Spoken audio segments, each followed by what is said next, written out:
Hi friend, this is Mahesh here and welcome back to our channel once again. Friends, उम्मीद करता हूँ कि आप सभी लोग खुश होंगे। लास्ट टाइम मैंने एक वीडियो अपलोड किया था that is all about how to transfer the stock from one demat to another. आप देख सकते हो यहाँ पे वीडियो है that is a complete explanation कि इस प्रोसीजर को ऑनलाइन अगर हमें ट्रांसफर करना है तो किस तरीके से कर सकते हैं थ्रू द ईजीएस्ट सीडीएसएल। तो इस वीडियो को आपने देखा होगा तो आपको कंप्लीट प्रोसीजर पता ही होगी। At the end of this video I told you that जो भी आपकी प्राइस होगी, ये जरूरी नहीं है कि जब आप नए डीमैट में ट्रांसफर करोगे, जो भी आपने स्टॉक 100 रुपीज पे खरीदा होगा वो शायद उसकी प्राइस अभी 300 रुपीज हो गई होगी। तो नए ब्रोकर को ये नहीं पता कि आपने स्टॉक को कौन से प्राइस पे उठाया है। तो जनरली वहां पे आपको ऑप्शन मिल जाता है बैक ऑफिस में कि उस प्राइस को एडिट कर सकते हैं। मैंने उस वीडियो में भी ये कहा था। बहुत सारे क्वेरीज आते हैं कि सर हमने ट्रांसफर तो कर लिया लेकिन उसकी प्राइस को एडिट करने का ऑप्शन नहीं मिल रहा है, तो कैसे करेंगे। एज वेल एज बहुत लोग जब इस प्रोसेस को करने जाते हैं ना, तो उनका ट्रांजेक्शन एक्सपायर्ड लिख के आता है या फिर टाइम एक्सपायर्ड लिख के आता है। तो ये सारी चीजों के पीछे वजह क्या है और किस वजह से होता है, वो क्वेरीज को इस वीडियो में हम लोग एड्रेस करने वाले हैं और उसके सभी पॉइंट्स मैं आप लोगों को दिखाने वाला हूँ। तो सबसे पहले फ्रेंड्स, अगर आपको इस प्रोसीजर को सीखना है, समझना है, तो आप इस वीडियो को कंप्लीट देखिएगा। यहाँ पे ए टू जेड एक्सप्लेनेशन है, सारी चीज मैंने करके दिखाई हुई है। देखो क्या होता है, यहाँ पे अगर हम लोग आ चुके हैं शून्य के वेबसाइट पे, शून्य बाय फिनवैसिया। यहाँ पे एक छोटा सा एक्सप्लेनेशन है कि इस प्रोसेस को किस तरीके से किया जाता है अगर हम लोगों को शेयर ट्रांसफर करना है तो, राइट। अब यहाँ पे देखो, जो पहली क्वेरी है ना, बहुत लोगों का ट्रांजेक्शन एक्सपायर्ड हो जाता है। क्यों हो जाता है? देखो क्या होता है कि अगर आपने कोई स्टॉक फ्राइडे को ट्रांसफर किया, जब आप स्टॉक ट्रांसफर करते हो वहां पे आपको डेट दिखाना पड़ता है, नोट करना पड़ता है। अगर आपने फ्राइडे को ट्रांसफर किया तो सैटरडे और संडे जो हॉलीडेज आ रहे हैं और आपने डेट आज के डाल के दिया, तो ब्रोकर को उतना टाइम मिलता ही नहीं कि जब उसके पास में चला जाता है तो वो जो डेट है ना, वो आपने पिछली डेट डाली होती है, उस वजह से वो एक्सपायर हो जाता है। वीडियो में जब ये सारी चीजें मैंने की तो उस करंट डेट में मैंने ऑलमोस्ट 12:30 टू 1, मतलब मॉर्निंग को हो या रात को मैंने किया था, उस वजह से मेरा वहां पे वो आसानी से हो चुका है। बहुत लोग क्या करते हैं ना, मंडे को करेंगे तो शाम को 5-6 बजे करेंगे और उसी दिन है ना उसकी डेट डालेंगे। उस वजह से जब वो ब्रोकर के पास नेक्स्ट डे चला जाता है, अगर आपने 5th डेट डाली है तो ब्रोकर के पास 6 तारीख को जाएगा और ऑब्वियसली उसके पास एक चांस मिल जाता है उसको कि नहीं यार ये डेट ही गलत है, तो उस वजह से वो कैंसिल कर देते हैं। पहला पॉइंट ये है। दूसरा पॉइंट क्या होता है कि देखो, जब भी हम कोई स्टॉक ट्रांसफर करना चाहते हो, तो ब्रोकर को तो ये तो सिंपली पता है कि आप ईज़ी में जा रहे हो, ईज़ीएस्ट में कन्वर्ट हो रहे हो और ये स्टॉक ट्रांसफर करना चाहते हो। तो उसकी सर्विस आप छोड़ना चाहते हो और कोई दूसरे और ब्रोकर से कनेक्ट होंगे। तो वो पूरी कोशिश करेगा कि उसको नहीं होने देने को। बहुत सारे ऐसे ब्रोकर हैं, मैं किसी का नाम नहीं लूँगा, लेकिन वो जानबूझ के ये सारी चीज़ें करते हैं और ये करते ही नहीं है। आपको ऑथेंटिकेशन कभी देंगे ही नहीं। वो ऑथेंटिकेशन देना उनके ही हाथ में है, क्योंकि देखो आपने कोई एबीसी कंपनी में आपके स्टॉक पड़े हुए हैं, तो अगर कोई बेच देगा तो आप उनके ऊपर ही जाओगे कि यार ऐसे कैसे हो सकता है। वो तभी सेल कर सकते हैं कि अगर आपने उनको प्लेज दिया होगा, प्लेज किया होगा और आपने पीओए दिया होगा। अदरवाइज जब तक आप उसे सेल नहीं करोगे वो सेल नहीं होगा। यहाँ पे आपके स्टॉक ट्रांसफर हो रहे हैं, तो that is the question of security. तो उस वजह से क्या करते हैं ना, ये लोग ट्रांसफर का जो ऑथोरिटी है, ऑथेंटिकेशन है, उसको कैंसल कर देते हैं और उस वजह से एक कस्टमर है, वो उनके सर्विस को छोड़ नहीं सकता है। तो इस वजह से अब देखो, ये ब्रोकर टू ब्रोकर डिपेंड है। आप उनके कस्टमर केयर से कांटेक्ट कर सकते हो, उनको पूछ सकते हो। They will tell you the 100 reasons of the security and all this कि हम लोग ये फैसिलिटी प्रोवाइड नहीं करते, ऐसा वैसा। ऐसे तो नहीं है, this is the facility given by the easiest, but वही चीज है कि वो करने नहीं देंगे क्योंकि उनको कुछ ऑथोरिटीज अवेलेबल है। तो ऐसे समय पे अगर आपका छोटा सा क्वांटिटी है, मान के चलो कि 1 लाख रुपीज के स्टॉक आपने लिए हुए हैं, तो आप सिंपली उसे सेल आउट कर सकते हो। अब देखो क्या होगा कि आपने 50,000 इन्वेस्ट किए, अभी उसकी वैल्यूएशन 1 लाख रुपीज है, तो आप उसे एग्जिट कर दो। 1 लाख रुपीज पे एग्जिट हो गया, तो आप वो जो भी नए ब्रोकर में जाना है वहां जाके वो स्टॉक परचेस कर लो। 1-2 दिन का डिफरेंस रहेगा, उससे बहुत कुछ प्राइस में होने वाला नहीं है। If you want to continue your फिर investment for the next 10 year, तो 1-2 दिन से प्राइस इधर उधर 2-4 रुपए से कोई फर्क नहीं पड़ता है।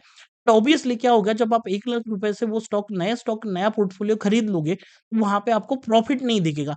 दैट डजंट मैटर, आपको दिखेगा कि आपने 1 लाख इन्वेस्ट किए, शायद उसमें 3,000 का लॉस भी है, राइट। बट आपको पता है कि आपका ओरिजिनल पैसा जो इन्वेस्ट हुआ है, जब वो 50,000 ही, आपने 50,000 इन्वेस्ट किया, 1 लाख रुपीज बन गया। अब 1 लाख रुपीज निकाल के आपने फिर से इन्वेस्ट किया। So that is the simple solution, अगर आपका ब्रोकर अलाउ नहीं करता है तो। पहला वो टाइम का आप देख सकते हो, दूसरी चीज आप उनसे बात करके ये चीजें सॉर्ट आउट कर सकते हो। नाउ मैं आपको शून्य के फिनवेसिया में बैक ऑफिस में ये चीजें करके दिखाऊंगा। अब देखो अलग अलग ब्रोकर है, तो अलग अलग ब्रोकर है, तो उस वजह से क्या होता है, सबका बैक ऑफिस नहीं होता है। तो प्लेटफ़ॉर्म अलग है तो उनका कोई ना कोई सेटिंग में जाके आपको एक्सटर्नल एंट्री जो होती है उनको प्राइस एडिट करने के लिए आप ऑप्शन ढूँढ सकते हो। आपको थोड़ा-सा सर्च करना पड़ेगा, जैसे मैं शो करूँगा आपको दिख ही जाएगा। एज़ वेल एज़ उनके कस्टमर केयर से भी आप पूछ सकते हो। उनको बोलो कि आप करके दो, अगर आप नहीं करते हो तो हमें किस तरीके से करना है वो बता दो। ठीक है? अगर आप ट्रांसफ़र करना चाहते हो तो उसके पहले भी इसकी इंक्वायरी कर लो कि ये प्राइस एडिट होने वाले हैं या नहीं। ठीक है? देखिए, जैसे ही हमारा शून्य के इसमें हम लोग आ चुके हैं, तो हम लोग यहाँ लॉगिन करेंगे। लॉगिन करेंगे, तो इस तरह से हमें प्लेटफ़ॉर्म ओपन हो जाएगा, राइट? अब इस प्लेटफ़ॉर्म में आपको दिखेगा कि इतनी सारी स्क्रिप्ट वाइज़ मेरी होल्डिंग यहाँ पे पड़ी हुई है, ठीक है? अब यहाँ पे आप थोड़ा-सा देख लोगे कि एशियन पेंट में आप जाओगे तो 20 क्वांटिटीज़ है, यहाँ पे कोई बाय एवरेज वैल्यू है नहीं। तो इसको हम लोग किस तरीके से कर सकते हैं? देखो ये हमारा कंप्लीट मेनू है। इस मेनू बार में अगर आप चले जाओगे तो you will get one option of the report. जैसे ही आप रिपोर्ट पे क्लिक करोगे, तो रिपोर्ट में आपको इक्विटी पीएलएन रिपोर्ट मिलेगा। अब देखो यहाँ पे बहुत सारे ऑप्शंस हैं, आपको यहाँ जाके इक्विटी पीएलएन रिपोर्ट सिलेक्ट करना है। जैसे ही आप इक्विटी पीएलएन रिपोर्ट सिलेक्ट करोगे तो इस तरह से टैब ओपन हो जाएगा। यहाँ पे आप पीडीएफ में एक्सेल में डाउनलोड कर सकते हो। यहाँ पे आई का एक टैब में मिलेगा, आप उसके ऊपर सिंपली क्लिक करना है। जैसे ही आप क्लिक करोगे तो आपके सामने इस तरीके से ये प्लेटफॉर्म ओपन हो जाएगा। यहाँ पे आपको राइट हैंड अपर साइड पे स्टॉक एंट्री का टैब मिलेगा। इसके ऊपर आपको सिंपली क्लिक करना है। जैसे ही आप इसके ऊपर क्लिक करोगे तो इस तरह से एक प्लेटफॉर्म ओपन हो जाएगा, जहाँ पे आप कोई भी स्टॉक की एंट्री कर सकते हो, उसे सर्च कर सकते हो। आपको पता है कि आपने जो स्टॉक ट्रांसफर किया है उसका ऑब्वियसली आपके पास रिकॉर्ड होगा। तो जैसे मेरे पास में कुछ स्टॉक्स है, उसको मैं आपको यहाँ पे एडिट करके दिखाता हूँ कि जैसे सबसे पहले हम लोग एशियन पेंट को यहाँ पे सर्च करते हैं। एशियन पेंट को सर्च करेंगे और एशियन पेंट का आप देख सकते हो यहाँ पे स्क्रिप्ट कोड और ये आईएसआईएन नंबर, ये सारी चीज़ें आ जाएगी। तो आपको ट्रेड डेट में जाके यहाँ पे जो भी डेट होगी आपकी, मतलब कोई डेट से फ़र्क नहीं पड़ता है, बट आपको जो भी सिलेक्ट करना है वो आप कर सकते हो। क्वांटिटीज़ थी मेरी 20, इसकी प्राइस जो है मुझे बताया कि 2111 है, ठीक है? इस एवरेज प्राइस पे मैंने यहाँ पे इसको परचेज़ किया था। तो I will just simply click the add button, ठीक है? अब यहाँ पे ऊपर लिख के आएगा 1 रिकॉर्ड एडेड हो चुका है। तो हो गया एक पर्टिकुलर स्टॉक कि हमें किस तरीके से ऐड करना है। अगर बहुत लोग पूछते हैं कि म्यूचुअल फंड किस तरीके से ट्रांसफर होते हैं, होते भी हैं या नहीं? तो देखो, अगर म्यूचुअल फंड आपके डीमैट में पड़े हुए हैं, ठीक है? तो उस डीमैट से आप दूसरे डीमैट में ज़रूर ट्रांसफर कर सकते हो। मैंने खुद भी किए हुए हैं। तो सिंपली मेरे पास में एक म्यूचुअल फंड है, उसकी भी एंट्री मैं आपको करके दिखाता हूँ। तो that is HDFC money market. ये जो है यहाँ पे हम लोग इसका जो कंप्लीट नेम है वो इंसर्ट करेंगे। इसको सर्च करेंगे तो आपके सामने ये जो स्क्रिप्ट है, ये सारी की सारी स्क्रिप्ट यहाँ पे आ जाएगी। तो एचडीएफसी मनी मार्केट में आपको इतना सब कुछ दिखेगा, तो आपको ये प्लान कौन-सा है पता होना चाहिए। Obviously it's my direct plan, भी ग्रोथ ही है। But as well as we have to confirm from the ISIN number. मेरा जो आईएसआईएन नंबर है वो INF17, आखिरी में जो है HU9 है। तो this is the particular entry. तो मेरा पहला वाला ही है, तो हम लोग इसको जाके फिर से डेट सेलेक्ट करते हैं। अभी ये ज़रूरी नहीं है 26 या 25 लो, आपको जो लेना है वो ले सकते हो। क्वांटिटी थी मेरी इसमें 45 एंड इसकी जो प्राइसिंग है वो है 4446, ठीक है? अब ये जैसे ही हम लोग यहाँ पे ऐड करेंगे तो यहाँ पे 2 रिकॉर्ड्स एडेड आ जाएँगे। अब ये सिर्फ़ ऐड हुए हैं, तो आपको जहाँ यहाँ पे क्लिक करना है 2 रिकॉर्ड एडेड में, तो आपको ये एंट्रीज़ मिल जाएगी। जैसे ही आपकी एंट्री आपको यहाँ पे शो करेगी, तो you can remove this particular script. अगर आपने ऐड की हुई है तो आप यहाँ से रिमूव भी कर सकते हो, फिर से चाहे तो एडिट भी कर सकते हो। तो मुझे सिंपली उसे ऐड करना है, तो I will select the save button. तो जैसे ही सेव करेंगे तो यहाँ लिख के आएगा रिकॉर्ड इंसर्टेड सक्सेसफुली। यहाँ पे आप देखना है कि यहाँ पे स्टॉक एडिट लिख के आएगा। तो स्टॉक एडिट पे आप क्लिक करोगे तो जितनी भी क्वांटिटी मैंने यहाँ पे ऐड की हुई है या मतलब इसकी प्राइसिंग डाली हुई है, तो आप देख सकते हो अपोलो हॉस्पिटल 974, एशियन पेंट हमने अभी ऐड किया हुआ है 2111। आपको एचडीएफसी मनी मार्केट भी दिखेगा 4446 पे 45 क्वांटिटीज। तो यू कैन चेक कि आपके सामने ये पूरा का पूरा डेटा यहाँ पे पड़ा हुआ है। ये बाकी की क्वांटिटी मैंने ही ऐड की हुई है, यही डेट डाली हुई है, उसकी क्वांटिटी और उनके प्राइसिंग, ठीक है? आपको चाहे तो कोई पर्टिकुलर स्क्रिप्ट आप यहाँ से सिलेक्ट करके एडिट करके सेव कर दोगे तो वो मतलब डिलीट भी हो सकती है। If you want to simply save, तो आप सिंपल यहाँ पे सेव कीजिएगा, आपका वो सेव हो जाएगा। ठीक है? अब यहाँ पे ये क्या कह रहा है कि आपने कोई चेंज किया ही नहीं, तो वो सेव नहीं होगा because it will be automatically saved. तो यहाँ पे अगर आपको एडिट करना है तो आप कर सकते हो, अदरवाइज़ सिंपली बैक का क्लिक करके इस तरीके से ये सारी चीज़ें आपकी ऐड हो सकती है। अब देखो, आप सवाल आता है ना, सबके अलग-अलग ब्रोकर है, उनके टर्मिनल्स अलग है, प्लेटफ़ॉर्म अलग है। थोड़ा-सा सर्च करना पड़ेगा, मैंने भी नया-नया इसमें ट्रांसफ़र किया है, तो I just search whole these things कि कहाँ पे क्या होता है, एक्सटर्नल एंट्रीज़ कहाँ पे एडिट होगी, किस तरीके से होगी। तो आप देखो सारे ब्रोकर का तो मुझे ऑब्वियसली नहीं पता होगा, बिकॉज़ आपने मेरा चैनल अगर अच्छे से देखा होगा, so basically I am into trading, right?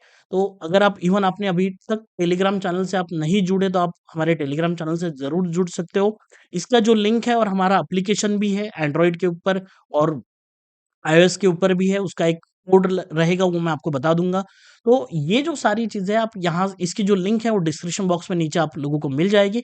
आप सिंपली इस लिंक को क्लिक करके टेलीग्राम पे जाके कॉपी पेस्ट करेंगे तो मिल जाएगा या सिर्फ़ आप ट्रेडमास्टर अंडरस्कोर एमआर पे भी सर्च करिएगा तो आपको हमारा चैनल मिल जाएगा। 7500 टू 600 लोग यहाँ पे हैं।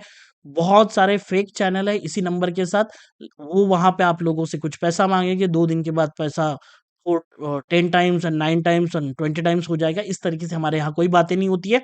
वी आर टॉकिंग टेक्निकली, यहाँ पे मैं आपको लेवल्स बताता हूँ। निफ्टी 50 और बैंक निफ्टी में ही हम लोग सारा काम करते हैं। वो सारी चीज़ें यहाँ पे किस तरीके से होती है, कौन से सपोर्ट रेजिस्टेंस है, आप लोगों को बहुत अच्छे से मिल जाते हैं, जो डे ट्रेडिंग में आपको हेल्पफुल होंगे। As well as we are having the 2 program, master trading program और sniper program for the option buyer.